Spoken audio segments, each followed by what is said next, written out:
Jordan, Ethiopia, Oman ஆகிய 3 நாடுகளுக்கு சுற்றுப்பயணம் மேற்கொண்டு பிரதமர் மோடிக்கு 2 நாடுகளின் உயரிய விருது வழங்கி கௌரவிக்கப்பட்டுள்ளது.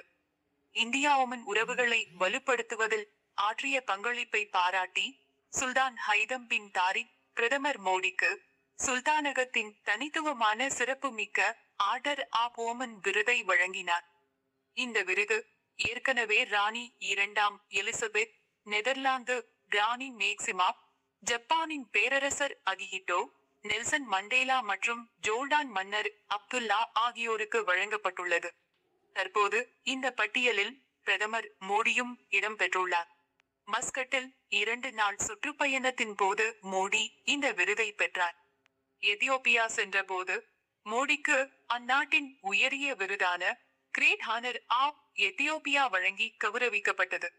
செல்லும் நாடுகளில் எல்லாம் பிரதமர் மோடிக்கு அந்நாடுகள் சிறப்பான வரவேற்பையும் உயரிய விருதையும் அளித்து கௌரவிப்பது சர்வதேச அரங்கில் இந்தியாவின் மதிப்பு உயர்ந்து வருவதை வெளிக்காட்டுவதாக உள்ளது.